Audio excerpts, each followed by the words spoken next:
Coming up this morning, should we spend the Saints portion of the show telling you about how bad the offensive line has been at camp thus far? Since we can't find our hammer, we'll just spin it to talk about how great the defensive line has been. Also, the good news on the injury front is that Chris Olave missed no time, but we can't say the same for the rest of his wide receiver compadres. And the more time Kendra Miller misses, the likelihood Jordan Mims makes this team grows higher and higher. And we'll spend a large portion of the morning continuing our 8-part series previewing and predicting the 2024 NFL season division by division. Today, it's quite possibly the best division in football, the AFC North. Will it be Lamar Jackson and company again, or will some bleach blonde buzzcut dude go from worst to first? Time to bring in our Friday friend, Larry Holder, the Athletic. He's coming up next on the Dattitude podcast. If you're looking for the latest scoop and in-depth interviews on the Saints, the NFL, the Pelicans, LSU, along with the best bets of the week, then lucky you. Along with high-powered, in-the-know guests who cover our teams, Jim Derry brings plenty of Dattitude. And he'll always tell you the way it is, or at least the way he thinks it is.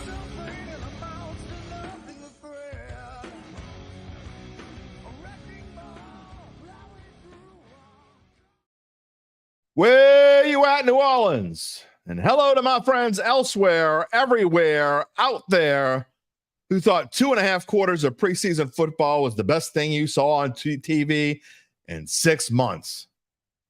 You know, I have to admit, even I watched, except I'm already tired of Joe Buck and Troy Aikman incessantly talking about the new kickoff rules.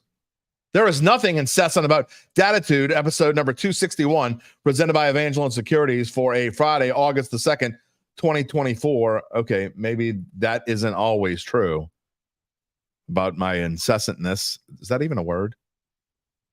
In my defense, though, I'm not really smart enough for big words, so there you go.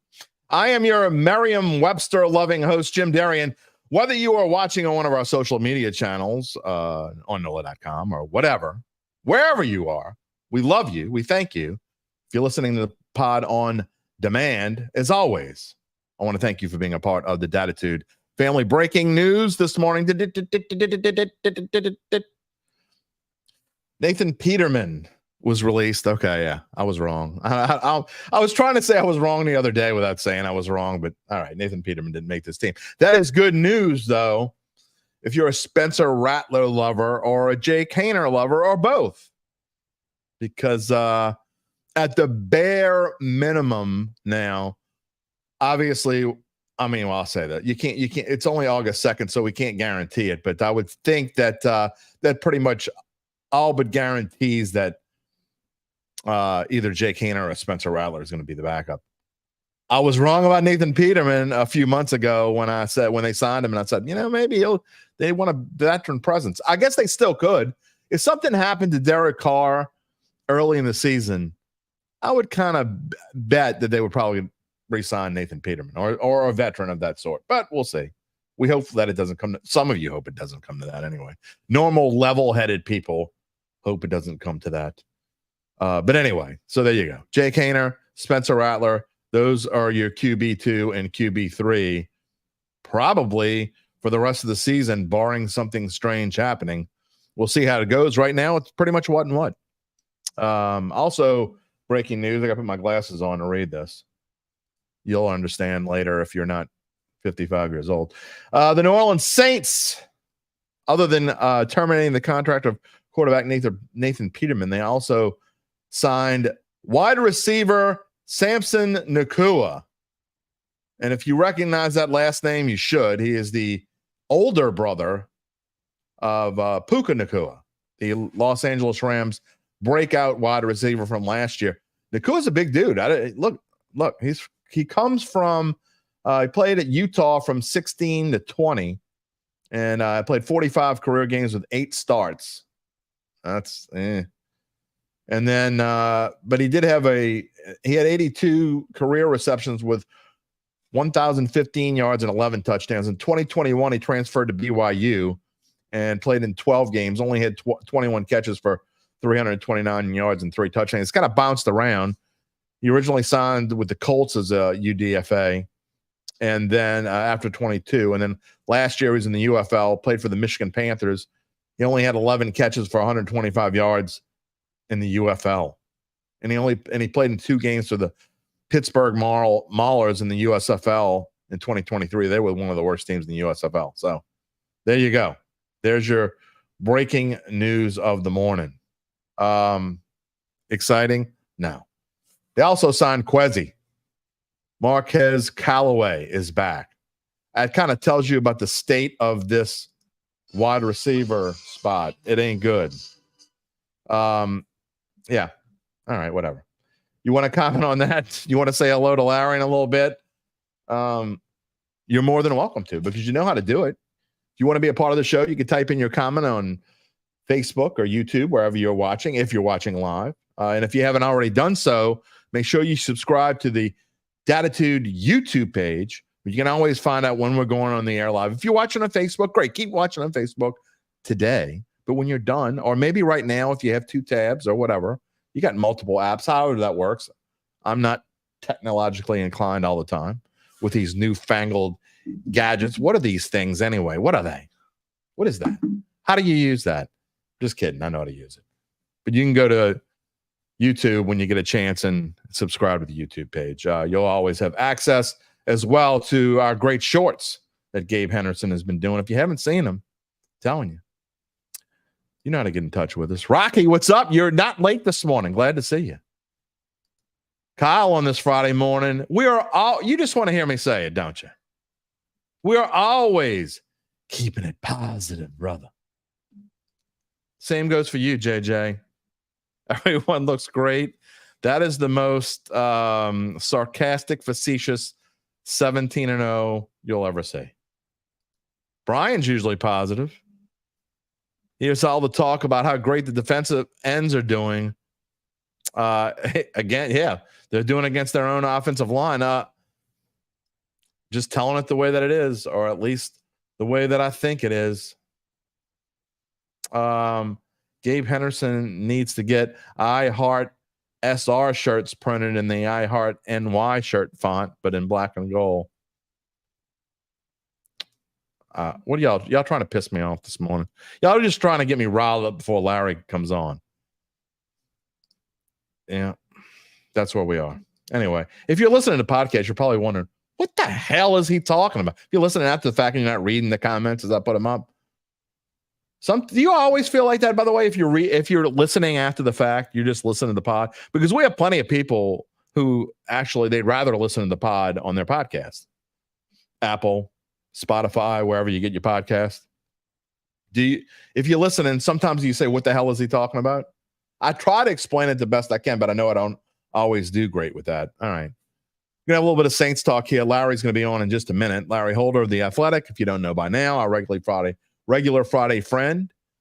He was with us all of last football season. He's with us all of this football season, except when the Saints play those Thursday games. Also, when they play Monday night games, probably won't have that'll be weird schedules as well. We'll have to see how that goes. But before we get to Larry, before we get to more on the Saints, before we get to our preview on the AFC North, we just finished our breaking news. Give me a second to tell you about how our friends at Evangeline Securities can help you figure out the rest of your life. If you own a family-run or privately held business, there's a good chance you have thought about what your world might be like if you sold your business and moved on from that day-to-day grind.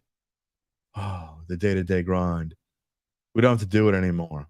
One day we won't, one way or the other, right? Evangeline's founding and managing partners, Nick Braden and Ryan Hemelt, can help arm you with the information you need to decide if that's possible. And if it is, take you to the next step. How? First and foremost, they will maximize the value for the business by scheduling a complimentary valuation. You might not even have a clue on how much your business is worth. I've already told you this already. Don't just believe drunk Joe or Uncle Al at the bar. They don't know what the hell they're talking about. just because they know somebody who sold that business. No, you want to call Nick and Ron because they care. They came home to New Orleans after gaining invaluable experience in the New York City financial world, New York City, to help the people at home who need them. They opened offices on Poydras Street and in Lafayette. We will tell you more about them before we get to our AFC North predictions later. Can't wait to find out what they are. Might be different today. You know what's not different? Us telling you how great Evangeline Security is. Securities are. Say that 8 times fast. But in the meantime, you can check them out at www.evangelinesecurities.com. All right, let's waste no more time. Let's bring in our friend. We could talk about the Saints. He's bilingual, trilingual. What is 32 lingual?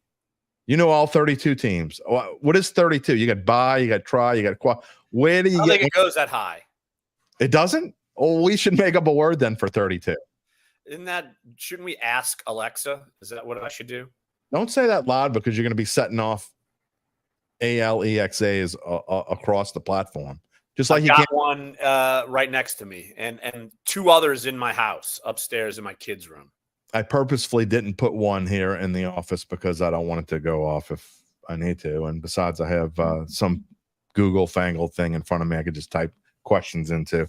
Larry Holder, what is going on this morning? Another day. We've got a Hall of Fame game in that didn't even finish. Kind of. Didn't even finish. That's what I'm talking about. At least it's better than I think a couple years ago. Didn't they? Yeah, like logo too with the wrong paint and couldn't play, and it was.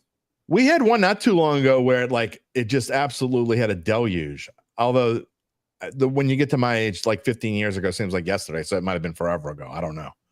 But yeah, they did have a problem with that too. I don't get too excited about the Hall of Fame game. I just can't. I did put it on though. What do you mean? Yeah, I know. Gabe Henderson was excited because the Houston Texans were in it, although there were neither one of the starting quarterbacks, which is all you really want to see. Anyway, neither one of them played. There was in street clothes. And all we had to hear about was Joe Buck and Troy Aikman going on. Look, I'm excited about the new kickoff rules, but I don't want to hear about them for 2.5 hours, dude. Well, in that game, that's the only thing you've got really to talk about. I guess. Because you're not playing any starters. How many people are really interested on a national level on who's going to win the Texans' 5th cornerback spot? I mean, not really. So it is kind of what it is. And it's but people watch it in droves. I could tell you they watch it. Sav says the kickoffs confuse him. They won't after too long. That's one good thing. That's one good thing. You'll get a hang of it. It's easy to figure out because, and it is going to eventually, I think, bring excitement to the game. But I don't know that in preseason it's going to bring all that much fun. But Devin Hester was there. He said he doesn't like it. I don't think. Well, at least it brings the actual play back into play. Yeah, for sure. Otherwise, you should have just gotten rid of it. It's either one way or the other. You either got to do something like this or just get rid of it entirely. And then if this gets rid of entirely, Devin Hester's not a Hall of Famer. So I think that at least it brings the play back into it. And isn't it weird that now you got to announce onside kicks? Like ambush would never happen. No, it wouldn't. So, look, one of the greatest plays in NFL history, really. It won't happen again, but that's okay. I mean, you give up certain things to get something else. And I don't know about you, but I got tired of seeing kickoffs sail out of the end zone because they didn't care if they were giving it to them at the 25. And honestly, I got to be honest. If it turns out to where they are returning kicks and eventually they're getting good kickoff returns, I'd still kick it out. Who cares if they get it the 30? What's the big difference? It's just like jumping off sides, really. Give them at the 30 or giving it at the 25. Is that analytically is that big of a difference since everything runs through analytics now? I found it fascinating that actually Dave Tube over in Kansas City was considering not using Harrison Butker on kickoffs because he was maybe going to put Justin Reed, who can actually kick the ball. Kick between the 0 and the 20. Right, and have an extra tackler out there. It would seriously – if you were the Saints and you felt actually kind of reliable that Taysom Hill could kick the ball, I would have considered doing that. Wow. Like, I'm not actually joking. Like, that actually probably is something that Darren Rizzi probably brought up. Probably. Gabe says the Texans' average starting spot was the 26 last night. I mean, you want to talk about small sample sizes, I would say that's pretty small sample size. Kyle's talking about it was a glorified practice, but he would like to see the ratings between the TV ratings between the Olympics and the fake football game last night. I will tell you this. I watched probably 15 times more of that fake football game last night than I've watched of all the Olympics combined, including the opening ceremony. So there you go. Not that means anything, but the Olympics, you can watch a lot of it live. It's not like it's in halfway around the world. It's just 6 hours away. So you can watch it during the day live. Like, I guarantee you millions and millions of people watched Simone Biles yesterday. I guarantee you that. This is how bad it's got on TV this time of year. Last night, I spent about an hour and a half while everything was going on. Well, it was while the game was in a lightning delay. The game went into whatever the lightning delay before we knew it was going to be canceled. And I switched to YouTube to watch old clips of Frank Davis doing Naturally Nolans. That's how bored I was. That's how bored I was. So I don't know what happened. I did go get a bagel this morning, and they had the soccer game on. I think they were playing Mauritania. Gabe told me that they were losing 1-0, so I assume they lost. Anyway, here it is. Here's the update. Morocco, and they lost 4-0. Jesus. Woo! And swimming replays. Yeah, you got to get that in. Sure. Jerry's here. Good morning, Jerry. Thank you for joining us here. All right, before we get to what people really want to hear about, I'm just glad you made it through the Donzie Rainey League trading deadline unscathed. If you want to really play fantasy baseball, you should have been next to me yesterday. I think I had 14. Dude, I lost track, dude. I lost track. I couldn't even keep track of what you were doing. It was absurd. You were just amazing. You were out of control. You were out of control. All right, let's talk about the Saints. And I want to lead off with, we had quote unquote breaking news. I mean, it's no surprise that Nathan Peterman was released by the Saints this morning. And so now it's a near certainty that either Jake Haener or Spencer Rattler will be the QB2 going into the season. It's going to be different. If something happens to Derek Carr, you're going to be trial by fire, I guess, with one of those guys, and then the other one's going to land on the practice squad and probably be QB3. I don't see a scenario where they actually have 3 active quarterbacks on a roster. It just doesn't make a lot of sense to do that, especially with the Saints' lack of depth. But just talk about that for a minute. I mean, it's not surprising. Well, no. Once you draft Rattler, Peterman, I hope he was renting and put in his notice. But still, it's certainly going to come down to those 2 quarterbacks. And the preseason games, I think, are certainly going to be huge. I don't think there's any question about it. And it's actually, to me, intriguing. Like, it's a reason to watch because you and me have talked about this in the past. Look, if Derek Carr is mediocre, the Saints are whatever, missed the playoffs, they're moving on to a new quarterback and probably moving on to a new coach. So does Haener and Rattler come into play, and you draft someone next year? Look, and in terms of Rattler, he was a second-round grade for our draft gurus at The Athletic. And so he fell to the 5th. And so when the Saints took him, I said, to me, that seems like a no-brainer pick. Why not? Graded highly. He's got baggage of, people aren't sure about his character and demeanor. It's not like it's not criminal baggage. It's just how can he manage a team? There's been too much public about him. And so to me, though, this is the time for those 2 guys because you don't want to see them get snaps in the regular season. You just don't. You'd be you really don't. You'd be in a heap if they are. But still, this is that to me is really one of the primary reasons to watch these 3 preseason games because you're going to see them in action, and I'm sure they'll rotate. One will play 2s, one will play 3s. It'll be one will play, one will play 1s, one will play 2s. Like you'll at least get a good sample size with those guys in game action. Yeah, and I think that while we're not going to see a whole lot of Derek Carr in the preseason, if any, it wouldn't surprise me if we didn't see any Derek Carr in the preseason, or maybe a quarter total, maybe two series. Yeah, but what you will see is both of these quarterbacks playing behind the number one offensive line, because we don't even really know what the number one offensive line is, and the Saints don't even know what the number one offensive line is. But they're going to have to get as much cohesiveness and much practice as they possibly can. So I think you'll see quite a bit of the number one offensive line, which means you'll see Jay Kaner / Spencer Rattler behind those quote unquote number one offensive lines. You might see 3 of the 5 a decent bit. I would suspect that the Saints still try to play it a little bit careful, say with your center. You know what you got with him. Oh, that's true.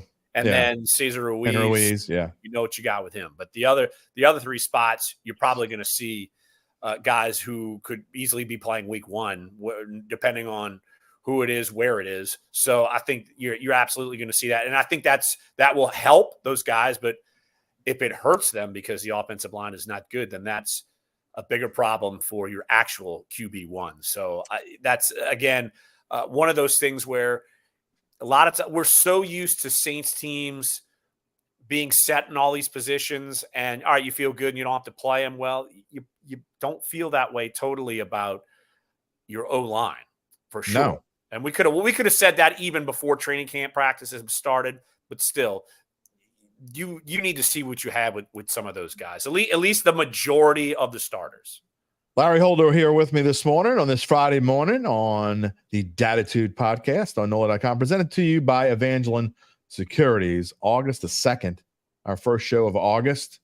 By the time we get done with this month, we'll be pretty much full go gear.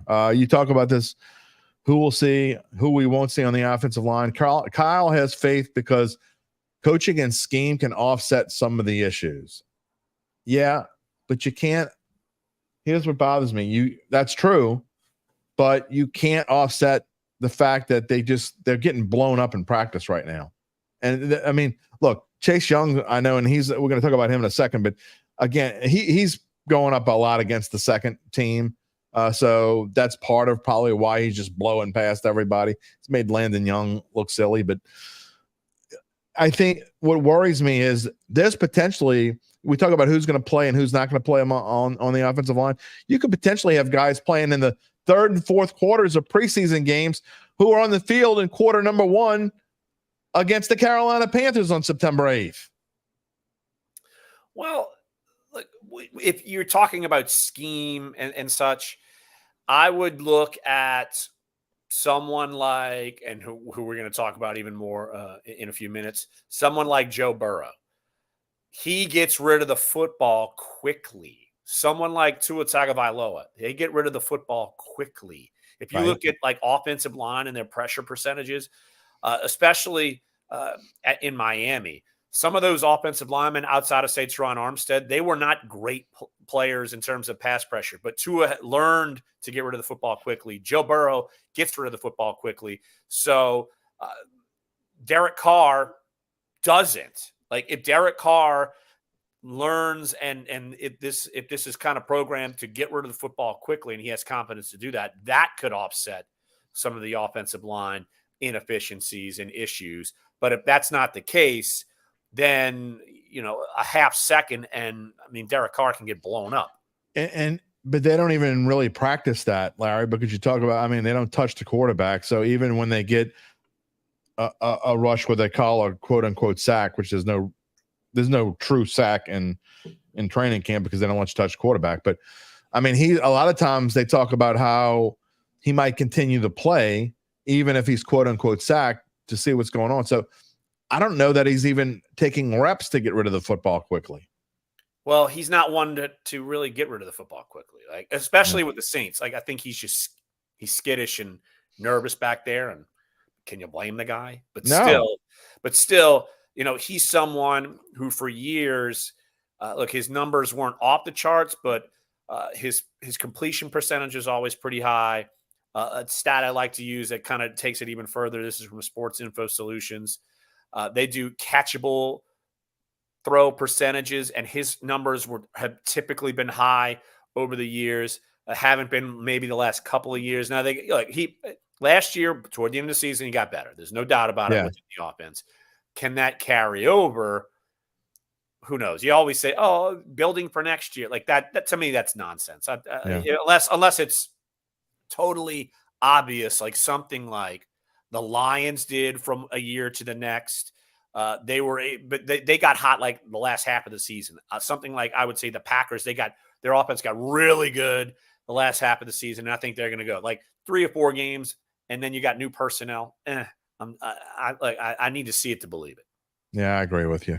All right, there are a couple other Saints things I got to talk to, and I really want to get to the previews before we get to the 30-minute mark, and we're inching up on that. So I do want to talk about, that's the negative, is though, but a lot of it has to do maybe with how well the defensive line has looked in this first week plus of training camp, right? And we talked about Chase Young, and from everything that I've seen and on social media and read from our guys here at NOLA.com and elsewhere, and you guys at The Athletic are writing about all sorts of things. You got all 32 teams covered at The Athletic. Chase Young, by all accounts, is looking like, and again, it's only 9 days of camp, and so you can't get too thrilled. He hadn't even played in all of those, but the fact that Chase Young's going out there and looking as dominant as he's looked is a really good sign for this defensive front. The fact he's on the field, not wearing a neck brace, signing a contract again. That's true. That's number one. But B, he was coming into this free agency knowing he wasn't probably going to get a long-term deal. Right. But if you look at the numbers, and I have it on my pass rush outlooks, I would say preview next week, I'm going to have all 32 teams looked at cornerbacks. Very interesting. Okay. Obviously, that's a Saints strength, so that's a good thing. But Chase Young could easily be one of the sneakier free agent acquisitions of the offseason. Coming off of his best year, he was playing well in Washington, obviously played well with the 49ers when you chopped up the year in half. And so this, to me, is he's gambling on himself. This could be big for the Saints going forward. It could help kind of pave the way. Cam Jordan at some point retire. Chase Young, if he plays well, you probably give him a couple more years, and then you feel a little bit better at defensive end. But no, Chase Young is definitely coming off of his best year pass pressure wise.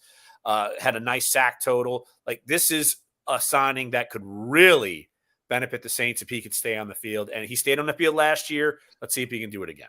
Yeah, and I think the Saints were 19th or 20th in pass rush last year. They've got to improve on that, and I think that they can and will. And that's one positive that I do have for this team, is I think the defensive line will be better. Of course, you do worry a little bit about the interior of the defensive line, but I think they actually have depth at edge. So we haven't even talked about Carl Granderson. He's been looking like his regular self. To me, he's like the constant, though. Like, I'm not talking. I don't feel like you have to talk about him, because you say, all right, well, you're going to get a good pass pressure percentage out of him. He's going to get you 8-9 sacks. Right. That's viable. Every NFL absolutely team would ask for that. Yeah, no kidding. So if you have Cam Jordan and Chase Young, and if you're able to kind of rotate those three, I'm not using Foskey as a viable option yet. I'm not using Peyton Turner as a viable option yet. And so if you have those three guys and they can play well, that will offset some of the things that maybe you were seeing last year. Pass pressure wise was down, even though the secondary was good. That can make the defense even better. And to me, look, it still comes down to, can the Saints play defense? Because I don't trust the offense. No, there's no question about it. And look, you talk about Peyton Turner, and I was, bragging on him the other day, but he has looked good in camp. And we've always said, look, if the dude could stay healthy, you're still talking about a former first-round pick. So, I mean, that's just kind of little lanyap in there. If he turns former reach of a first-round pick, who probably should have been a second-round pick. Like, him and Isaiah Foskey are like the same guy. Like, Peyton Turner should not have been a first-round pick. Like, that's just Saints do either the Saints either get an A in their draft, or they get like a D or an F. I don't know that they get B's or C's. They just get an A or a D or an F. Kind of like if they go to school with a hangover or not. I don't know. Not that I ever did that. at Archbishop Shaw High School. But anyway, that's a different story. All right.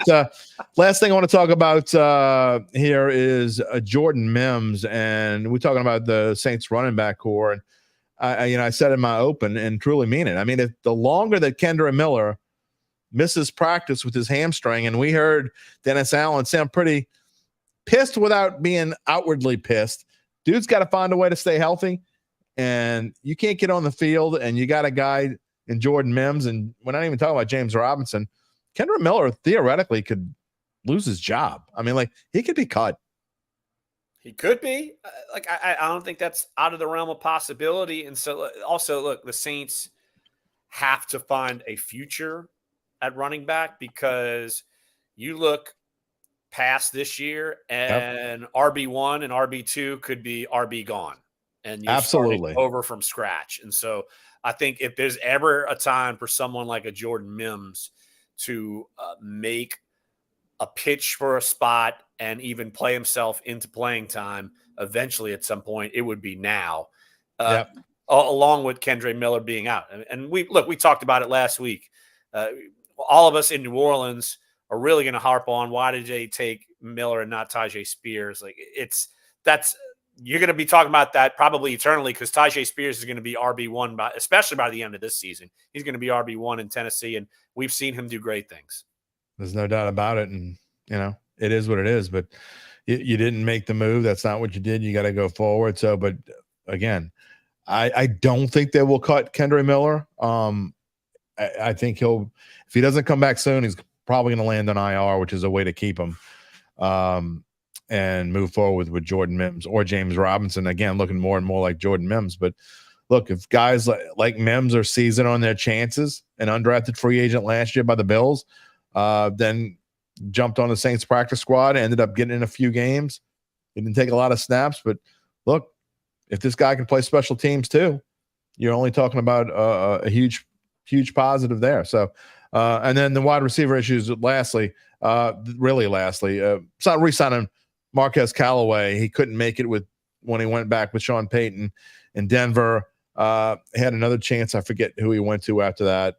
I'm losing track, but he went somewhere else after that. He was a free agent. He's back with the Saints now as basically wide receiver 7 or 8. I don't necessarily think he's going to make the team, because I think if they need to go that far, it sounds like Stanley Morgan's having a really good camp.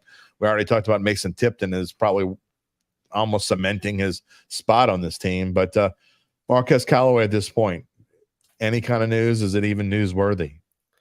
I mean, you're talking about guys that if I'm seeing on Sunday, the Saints are probably in trouble as well. Yeah. So I'm those guys, sure, they can fight and get on a roster. I need to know if Chris Olave can be our, wide receiver 1. He can, I think. Okay, tell me right now, who do you think is better through 2 years of their Saints career? Brandon Cooks or Chris Olave? Well, I mean, that's a tough comparison. I mean, you're going to bombard me with stats when I give the answer, or no? I don't have them off the top of my head, but I look, because Brandon Cooks. It's an unfair comparison because Brandon Cooks played with Drew Brees.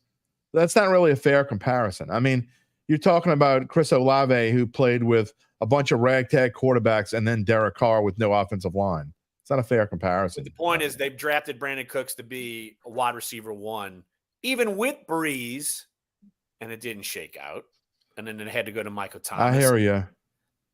I need to see. Look, Chris Olave's got a lot of yards. I get it. All this stuff, potential. If Chris Olave stays healthy, I think he's as good as any of those guys, in my opinion. Now, will his numbers be the same as those guys? I doubt it, because, again, you're talking about a quarterback that isn't Drew Brees and an offensive line that is nowhere near the capability of the offensive line that Drew Brees played with.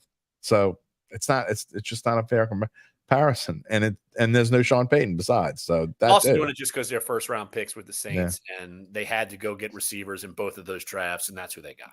I'm not saying Chris Olave is a bad player. Look, he could like that's not what I'm saying. I'm saying you draft Chris Olave, top 15 pick in the draft.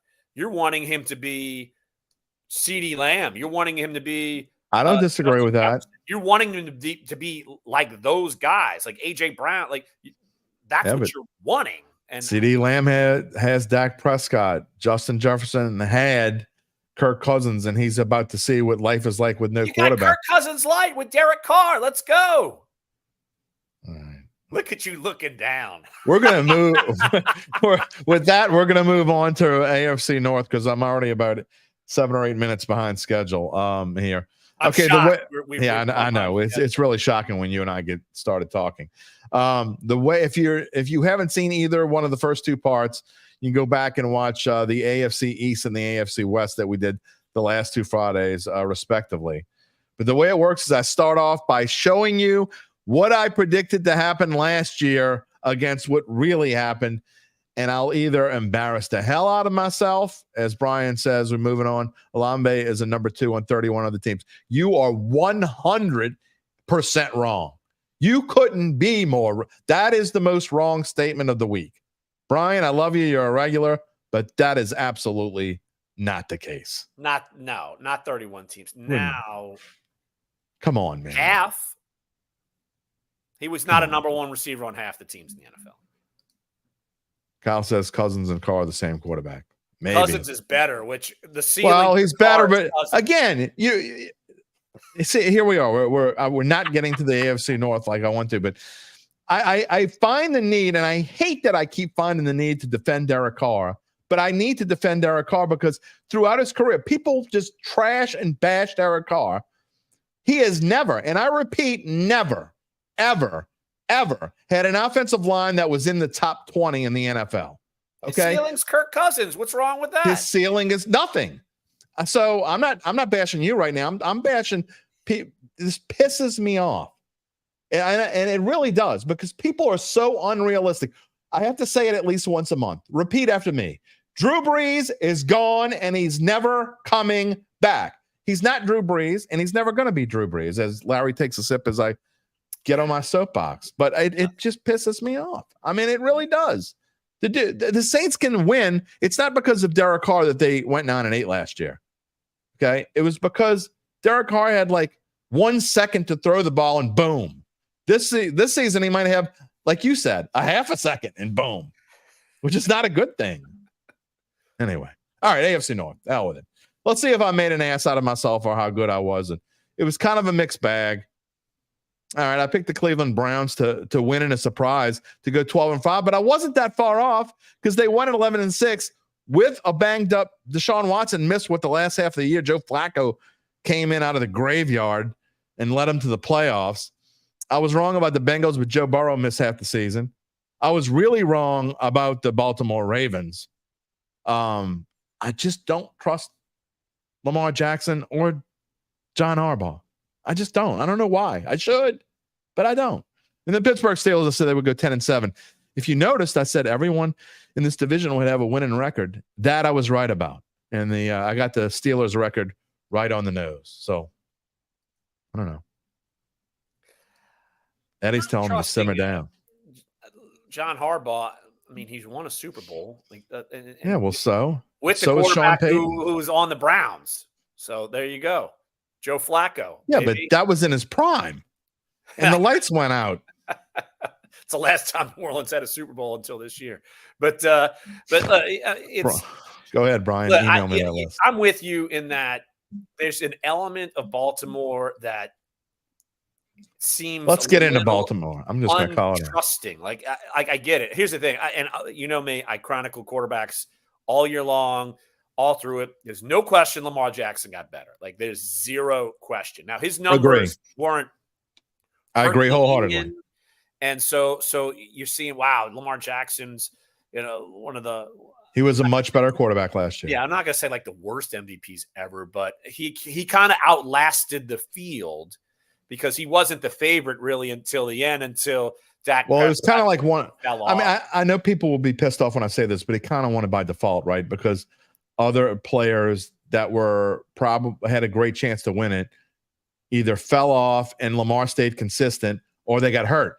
Exactly. And it really came down to the head-to-head Lamar Jackson versus Brock Purdy late in the season, and Baltimore smoked the 49ers, and then that was it. And he won. And then he had another awesome game. I think his last game, he had a perfect passer rating, like So he deserved it. I get it. But I agree. still, Yeah. there was an element that, man, you had the Ravens going up against the Chiefs in the AFC Championship game.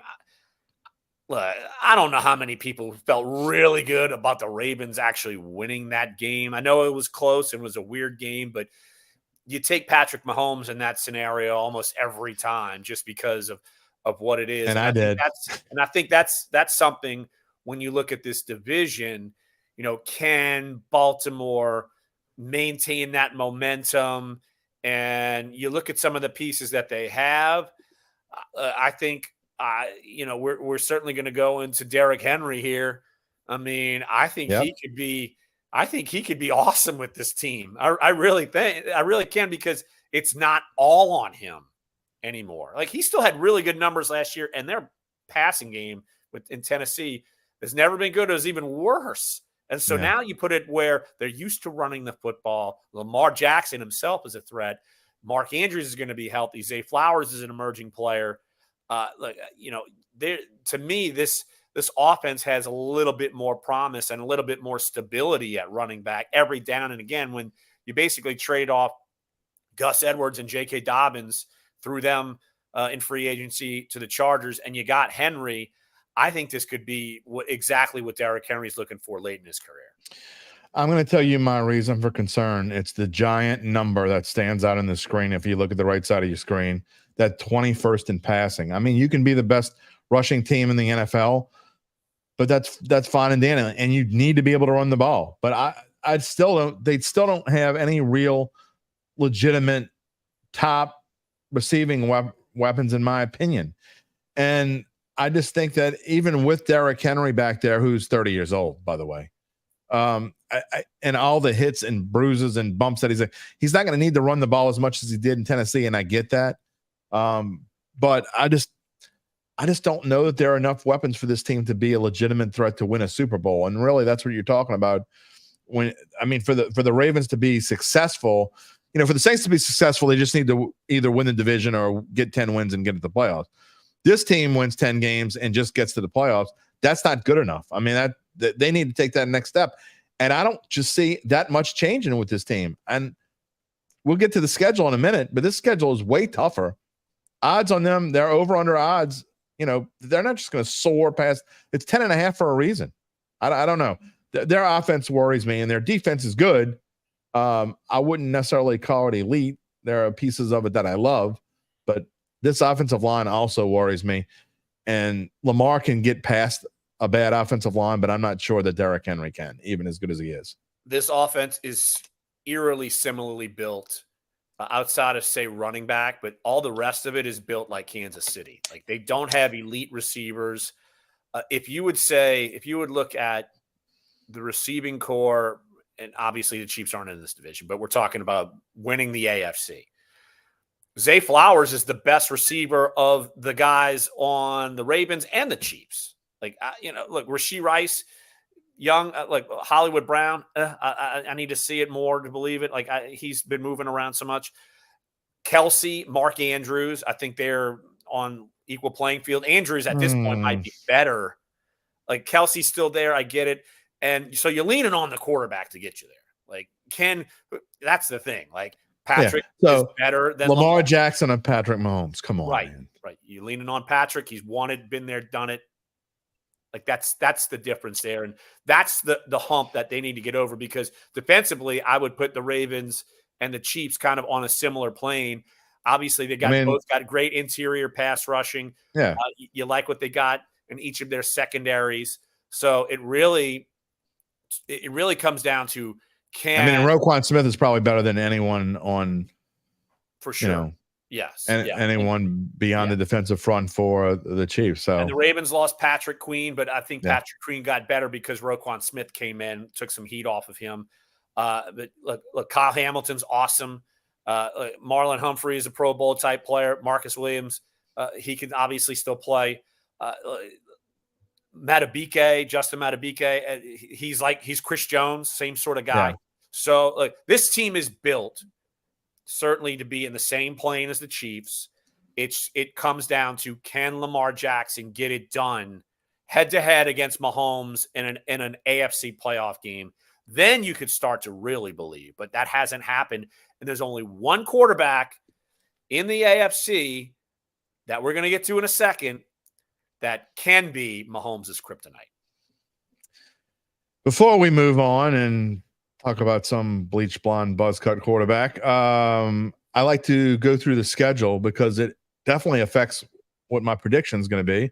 Try not to give too many spoiler alerts, but I mean, other than the Raiders, I mean, you want to talk about schedules. I mean, the Saints have a tough schedule to start. This one might be tougher. At Chiefs, Raiders, at Cowboys, Bills, at Bengals. I mean, that's pretty tough. And then you get a little break with Commanders, and you can call at Bucks a break if you want. At Browns and sure Broncos. So they could run off a few there. But, you know, Bengals, Chargers are going to be tougher. Eagles. And your bye week's not until December the 8th. And I always talk about early bye weeks, but bye weeks that late to me are even worse because you only got 4 games after the bye week. This is anything but an easy schedule. And we're going to talk about the schedule that's the easiest schedule in this division by far in just a minute. So that's a tough gauntlet to get started with. That's easily could be a 2-3 kind of start. Yeah, you're hoping to get 3-2 out of that. Yeah, like for sure. You do that. And that would mean you're beating one of the top 3 or 4 teams in the AFC. And I know the division is going to be crazy. It's certainly the best one in football, but still you're only playing one divisional opponent within that 5-game stretch. And then you got to play the division 7 more times. Exactly. That is, I didn't realize that how tough of a slate that was for that schedule. So it's certainly something, probably part of the reason why that over under on wins is only 10.5, because even getting through that early part, I mean, if you're 2-3, you're kind of reeling, like you got to fight back. And so it's tough to do. Yeah. And after the bye week, they'll have 2 straight short weeks. They play the Giants on a Sunday, and then they play the Steelers on a Saturday, and they play the Texans on a Wednesday on Christmas Day. Got to spend, no offense, Gabe, but they got to spend Christmas in Houston. And I know we got a lot of people that watch this show and listen to the show from Houston, but I don't want to spend Christmas in Houston unless one of my good friends out there wants to invite me over to his house for Christmas dinner. Then maybe I'll spend Christmas in Houston, but I want to spend Christmas in Houston working. I mean, I spent Christmas in the Dome one year, and Alvin Kamara scored 6 touchdowns. So that's true. Go. Working. Gabe says it's better than snow. You got a point. It is definitely better than snow. All right, let's move on. Speaking of snow, a snow top, well, kind of. But Joe Burrow, the Cincinnati Bengals. Boy, those numbers are ugly if you look at the right-hand part of the screen, especially on defense. However, the interesting thing, and I haven't talked a whole lot about odds through the first 2 divisions of football, the first divisions that we previewed. But I find it interesting that if you look at Baltimore's chances to win the Super Bowl. Plus 1,000 means 10-1. Cincinnati's 13-1.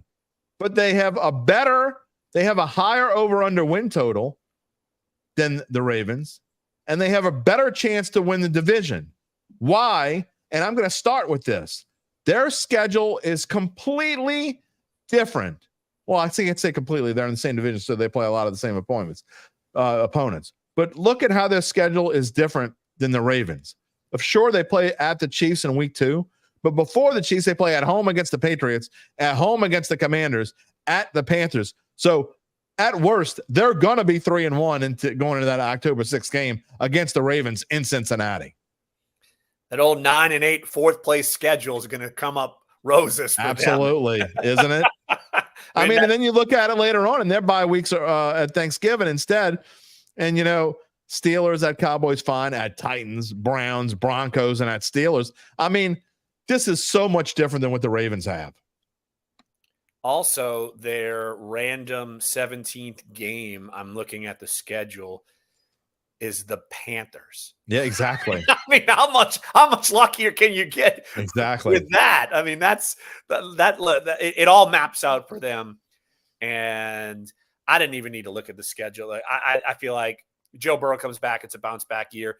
The defense is not It's not nearly as bad as those numbers show. Those numbers can change when your offense is playing better. And I'll go right to that rushing total. And I have a problem with their rushing game. That is a primary reason why they said bye-bye to Joe Mixon. Now he's with Houston. And I feel like the duo that they had there, we could talk about receivers and O-line and this, that, and the other. I mean, the duo that they have there with Zach Moss, who I think is a sneaky good pickup. Watch out for Chase Brown. And, I mean, Chase Brown could become RB1 for sure. But the fact that I feel like you've got a good duo there, that will take a lot of the heat off of Burrow if they can get that thing going. I agree. And look, if T. Higgins can stay on the field, he's getting paid for 1 year. I mean, we're waiting for Jamar Chase to get his contract. Their offensive line, we're going to just keep talking about it. And like I said, Joe Burrow gets rid of the football quickly. That's the saving grace. So yeah, I do think though that this, man, you spell it out great with that schedule. I mean, there's a reason why you see all those numbers and any kind of healthy, like the Bengals were about to be like on a run last year. And then Joe Burrow gets hurt. Like Joe Burrow he is one of the few real big time difference makers when you take him off of a team. Yeah. They lost Jonah Williams to the Cardinals at right tackle, which is an issue. That's not going to help their running game at all, but they have Amarius Mims that they signed, signed Trent Brown. So I think their O-line is going to be a little bit, they've kind of taken step forwards a little bit every year since that Super Bowl. Cause the Super Bowl, honestly, if they had a decent offensive line that Super Bowl year, they would have beat the Rams. I mean, that offensive line going in was terrible. I couldn't believe it. Was awful. Yeah. It was, you could see two spots. I remember doing I would look leading up to the Super Bowl and the offensive line numbers. And you're like, oh my! Well, I followed it all year because that's just kind of what give Saints fans hope. Right. So yeah, they've made signings since then, and like Jonah Williams, he was okay, not great. So I think they can patchwork something there. But it all comes down to run the football a little bit better. If Joe Burrow can get the football out of his hands and T. Higgins can stay healthy, man, they still got that 1-2 duo for one more year. It won't, because after this, it'll be over. Like T. Higgins will be gone because you're going to pay Jamar Chase. But still, it's that window. You need that to happen now. And go defensively. Like I said, I feel like those numbers will be better. It's not a great defense, but it's not a bad. Like those numbers. It makes it show that they're a bad defense, and they weren't a bad defense. They were okay. They weren't bad. That's deceiving. And they have a Saints duo in their defensive line now with Trey Hendrickson on the edge and Sheldon Rankins now in the middle there. So Rankins actually had a pretty decent year last year. So I think that's again we've seen when Rankins can be on the field, he can be good. So and they lost to Uzier in the backfield, but I do think that their backfield is okay. It's good enough. So I don't think you're going to see that 31 jump to like 10 or anything, but I do think it'll get up in the teens somewhere, which will be good enough because I think their offensive ranking is going to really shoot up. But we'll see. All right, we're going to come back. I think I got a feeling we'll be coming back to this Bengals page in a little bit, but I do want to talk about the Cleveland Browns. And the reason why I've kind of been high on, I was overly high on them last year for multiple reasons. And the same reasons why maybe I'm higher on them than other people. Not saying I think they're going to win the Super Bowl or anything, but the reason why I'm higher on them than other people is because, number one, first and foremost, that defensive ranking of first is not a fluke. I know people keep saying I keep hearing all these media experts saying they're going to regress this year. I don't know why they say that, but reason number two is I think the world of Kevin Stefanski. I think he's an outstanding coach, and he's kind of turned this franchise around. Can they take the next step is my question. Defense is not a question. Regressing, no. They are just as stout. Their best offseason defensive acquisition was being able to keep Zadarius Smith. Yep. The fact that he stayed put was huge. I mean, he was one of the better pass rushers in the league. Oh, and you got the defensive player of the year too. Yeah, Myles Garrett, he's okay. But what people don't realize, my goodness, their defensive backfield, they have, when Greg Newsome gets back on the field, and he'll be ready probably for the season.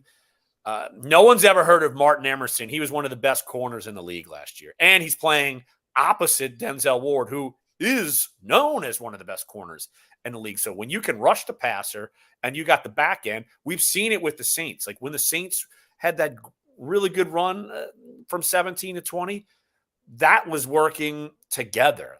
The Browns are the same way. To me, it's going to come down to, is Deshaun Watson ever going to be the same guy? Like that is 1,000%. I don't know that he needs to be exactly the same guy that he was with Houston. If he can even get close, I think that because I think they have enough offensive weapons. You add Jerry Jeudy with Amari Cooper.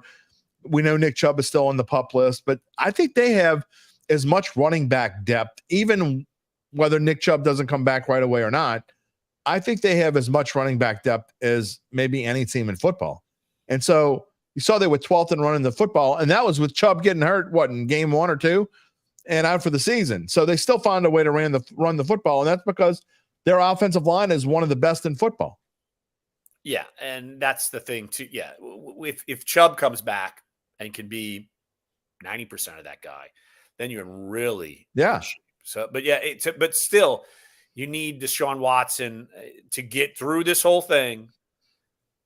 I talk about Patrick Mahomes all the time. You need him to be anywhere near the guy you paid for. Like you need him to be that way. That's why you go get him. And he has not been that. And he's been banged up and all of his off-season, off the field issues and everything. For me, I didn't think you'd have to say this about Watson, but I need to see it to believe it. Like I don't buy it with him. And hey, how fun would it be if something happens to Deshaun Watson and famous Jameis? Let's go. Come on. Especially if by November 17th, famous Jameis has to play. That would be interesting. Imagine if Jameis won up the Saints and beat them. That would be interesting. I'm just going to leave it at that. We might have a lot to talk about on November 15th show. That's going to be, who knows? Maybe it'll be a lot of fun. Maybe it won't. Before we move on, I will say this. I haven't talked a whole lot about odds. Of all the teams we've talked about so far, this team has the best value. And I'm not giving really that big of a spoiler alert, but I will tell you this. I love the over 8.5. This might be my favorite over play in the entire NFL. Over 8.5. This team's going to win more than 8.5 games. I will be shocked if they don't win more than 8.5 games. And then not only that, I don't necessarily think they're going to win the division. Again, I'm not giving away who I'm picking, but 6-1 to win the division. That is quite a value and quite a bargain. Again, both of those numbers I think are the best values on the board. You look at their schedule, Larry. Yeah, they start off with the Cowboys, but at the Jaguars, home for the Giants, at the Raiders, at the Commanders before they play another real team. That's a legitimate 4-1 possible kind of start. It could be 4-1 for sure. And look, they could. And if you're going to say, oh well, game 1 they might lose. Well, they could beat the Cowboys. They're not. The Cowboys are beatable. So yeah, absolutely. There's no doubt that they could start 4-1, 5-0. And it's not like the Eagles aren't beatable either. So the thing is, it's almost like they get to warm up before they go and play the AFC North because they don't play their first divisional opponent till October 20th, and then you got to play them all 8 of those games in the middle of the back half of the schedule, and that's where you're really going to see who's going to get beat up and this, that, and the other. So, yeah, that's the thing. I think that's something that I'm talking about Deshaun Watson. Say he starts hot, and that is someone who, if he gets kind of a mojo, he can get going. He just hasn't had that for I don't know, 4 years now, 3 years, 4 years. No, I hear you. But no, their schedule is optimal for them to start off hot and then try to maintain that. And when you have a defense like theirs that, well, I don't know who's telling you this drop off. Whoever it is, they're fools. Like there's no drop off there. They have like the best pass people rush that don't want to believe secondaries in the league. Yeah. Gabe brings up a point that makes me feel real good about myself, considering I was 21 years old. It was the year before I started working at the Picayune. The Browns last won the division almost a decade before Gabe Henderson was born, back in 1989. Woo! I was 9. It was 1 year before I started working here. Dude, you're old.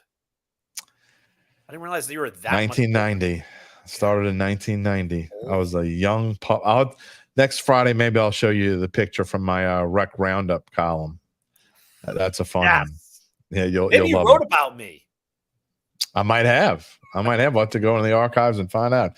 All right, moving on to a team that I have a lot of questions about. I mean, there's no question they have talent, but the Pittsburgh Steelers have issues. And those numbers, unlike what we were talking about with Cincinnati, I don't know how much better they're going to get. I think if Justin Fields is the quarterback, I think their rushing number will get better. I think their overall offensive number will get better. Their defense, of course, they had issues with TJ Watt staying healthy, but they always have issues with TJ Watt staying healthy. We don't know, as we talk here on August 2nd, who the quarterback is. We think it's going to be Russell Wilson. Well, I say that, but I actually think it's going to be Justin Fields, and I think it should be Justin Fields because I think Russell Wilson is DONE done, and with their wide receiver 1 and wide receiver 2, I think they need Justin Fields back there to give them a chance to run the ball along with Najee Harris. Can I just say Russell Wilson is cooked? We don't need him cooking anymore. Justin Fields needs to be their quarterback. Absolutely. No question. I can't believe that teams are still thinking that Russell Wilson could be the answer. And here's the thing.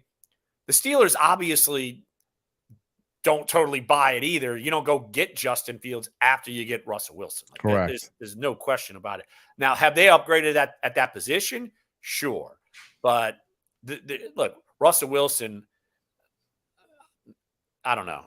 If he doesn't win the job, I'd cut him. Like, why he's not I agree. Gonna hang out to be a backup. Like, and he obviously seems to be some kind of like locker. I don't want to say locker room because it's on the field too. Some locker room cancer, and I don't know. He has been in the past 2 places he's been. That's why he's moving on. And so you mentioned the wide receivers. Look, it's George Pickens or bust, really, and he can be awesome, and then sometimes he could seemingly be disinterested. So I don't know. Yeah, that offense. That wide receiver core is a problem because besides George Pickens, who I think is I think he's a superstar in the making. I mean, he's getting there already. But Van Jefferson, he's okay. But after Van Jefferson, Roman Wilson, Calvin Austin, Quez Watkins, Scotty Miller. I mean, you lose Deontay Johnson, Allen Robinson. I mean, that is a major problem to me. I think Roman Wilson actually just got hurt like yesterday or something. Oh, okay. There you go. I need to. I'm looking it up because I feel like that. Well, they haven't had a losing record, as Gabe points out, since 2003. We keep hearing that because Coach Mike Tomlin has never had a losing record. They finished 10-7 last year. I have no idea how they finished 10-7. Yeah, I mean, Roman Wilson dislocated his ankle 2 days ago, needed to be carted off the field. Well, their best weapons besides potentially Justin Fields, if that's who plays, and Najee Harris and George Pickens, could be their tight end, Pat Freiermuth. I mean, the good news is they have a pretty good offensive line, but I just don't know that they have enough weapons to handle it. You look at their schedule, their over-under win total is 8, so Vegas thinks this is going to be their first losing season in over 20 years. I talk about value. The Browns had value at plus 600. I think the Steelers have no value at plus 800. This team is not winning the division. I would not put any money on that, nor would I put any money on the other numbers. But you look at how it starts at Falcons, that's hit or miss, at Broncos. But here's the thing about the Steelers is, even if you think they're going to get off to a decent start, and the front half of the schedule is not ridiculous, they do have to play at Indianapolis. They have to play the Chargers, Cowboys. They get breaks with Raiders and Giants and Commanders. But after that Commanders game in November 10th, you want to talk about brutal. At Browns, at Bengals, Browns again, at Eagles, at Ravens, Chiefs, Bengals. They might not win a single. I'm telling you right now, I don't know if they're going to win a single game after November 10th. That is quite daunting. That's ridiculous. And overall, by the way, by strength of schedule and both the metric that I use, the Steelers have the toughest schedule in the NFL. I'm afraid to see what my record I predicted. Yeah, because we're about to get to that. I'm not super confident in the Steelers. See, I've kind of don't remember. You're going to find out. And you know what? Let's get to our predictions. I don't think we really need to say a whole lot more about the Pittsburgh Steelers. Before we get to them, let me tell you a bit more about how Evangeline Securities can help figure out what your family or privately owned business might be worth and whether it's time to sell. How do they do it? Well, after their complimentary valuation of your company, if you decide to proceed, our native New Orleanian experts, Nick Braden, Ron Hemelt, and the folks at Evangeline will begin an extensive auction process from established private equity funds from around the world. And they will maximize the return process for the founder and his or her family. You know, Larry, I've always dreamed about having some private equity funds. I don't really know what they are, but I would like to have some. It's not our fantasy baseball league. It's not a private equity fund. No, I guess kind of, but that's not the Unless fun. You've been hoarding fees that we don't know about. No, hoarding fees. Yeah. I don't need to hoard them when I win the league every other year, but look, I'd even take public equity funds if someone wants to share them with me, but whatever. Okay. Back to business real quick before we get to the predictions. Evangeline Securities is the top producer on their platform. There are very few companies like them in this area, none with that dedication and success. They are fully licensed and ready to serve you. So get in touch with Nick and Ron about what is really important the rest of your life. You can find them at www.evangelinesecurities.com. Okay. Drum roll, please. You don't even remember what your records were. I got you thinking better about the Bengals and worse about the Steelers, but this is what we predicted. There you go. You've got the Steelers 11-6. Oh, I don't know. Can I flip that? You can do whatever you want. I'll change it in the system. So if you're going to change it here on live TV, look, it doesn't matter. Here's the thing. I'll just put it to you this way. That record doesn't matter because it doesn't affect like who I think is going to get deep into the playoffs or win the Super Bowl. So it's okay. All right. Well, tell me about your Ravens pick because look, you could say I don't feel that much different than I did last year, and their schedule is much tougher. I just don't. Not only do I not believe that Lamar is going to do the same thing he did last year. Maybe he will, maybe he won't. I just don't think he has enough weapons. And you could say, well, he did it last year. He won the MVP. Yeah, but he's not taking that next step. And if you look at them, at the Ravens and how they've just been throughout the entire Harbaugh era, is they usually follow up a great season with kind of an okay season.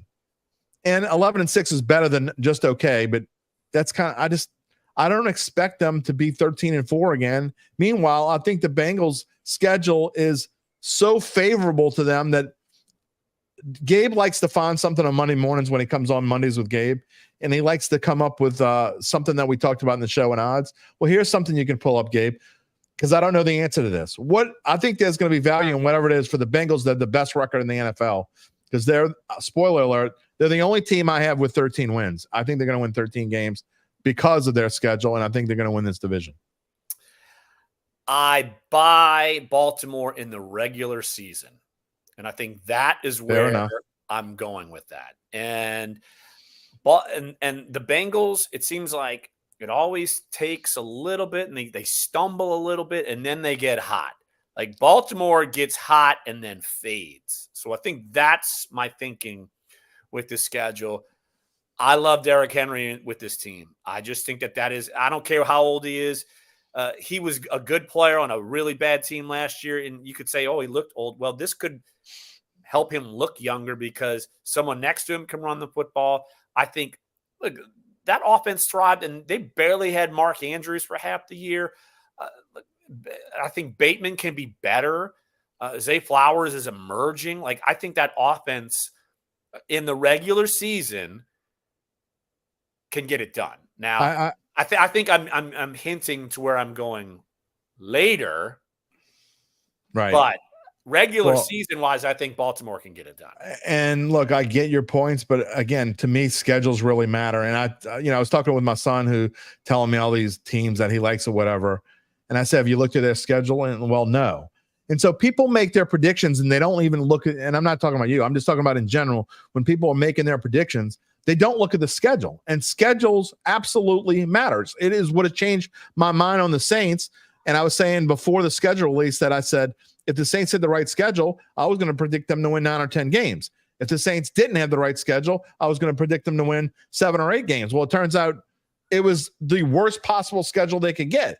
So there you go. And I think it matters. And to go back what we're talking about, again, Ravens start, Chiefs, Raiders, at Cowboys, Bills, at Bengals. You talk about Cincinnati having slow starts in general. Well, maybe this isn't the one where they have a slow start because they have Patriots, who could be the worst team in the league. At Chiefs, Commanders are going to be one of the worst teams in the league. At Panthers. So even though they play the Ravens on October 6th, then they go to New York, and I think the Giants are terrible. So, that to me, that's what it comes down to, and those schedules matter. And again, that's why I have them in this order. I might not have the records right, but I might put some money if I could find a way to put the money that this is going to be the order. I wouldn't disagree. I think we figure that. Well, we kind of disagree. I would say I'm looking at the division. It's the most disagreement we've had so far, which we haven't had a lot of. I don't feel great about the Steelers, but here's the thing. With the Steelers, they can get far closer to that record if Justin Fields is their quarterback.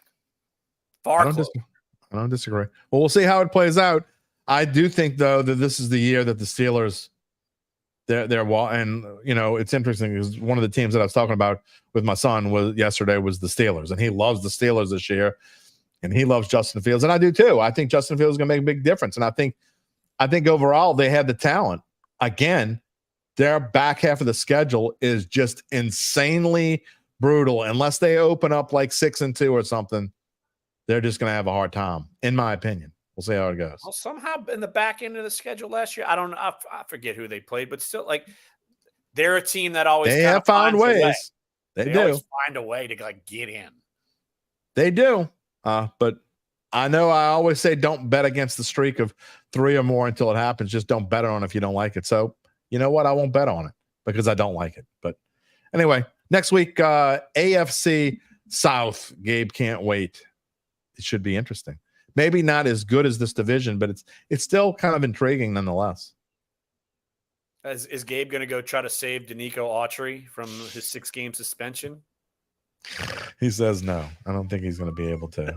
So we'll see if we have any dissension in the ranks next week. I've already been the thing I was most wrong about spoiler alert. The thing I was most wrong about last year, without a shadow of a doubt, not just the Texans, but I couldn't have been more wrong about C.J. Stroud. So I'll have fun eating crow next week.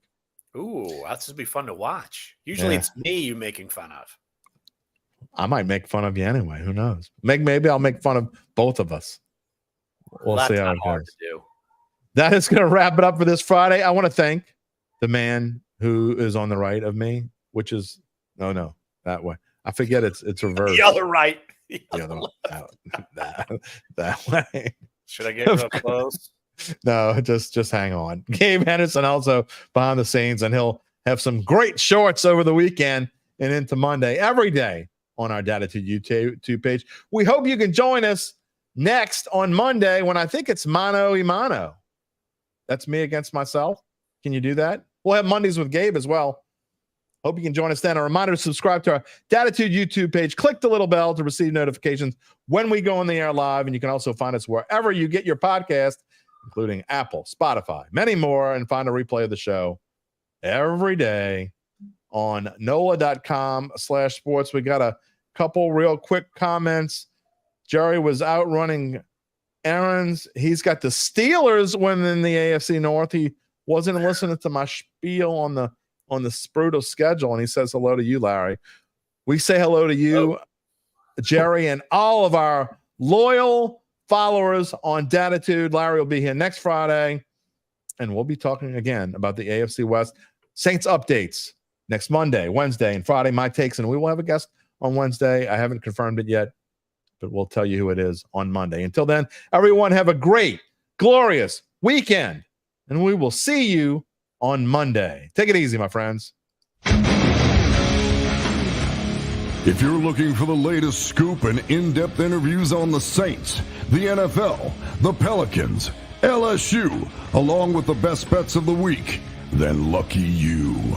Along with high-powered, in-the-know guests who cover our teams, Jim Derry brings plenty of Dattitude. And he'll always tell you the way it is, or at least the way he thinks it is.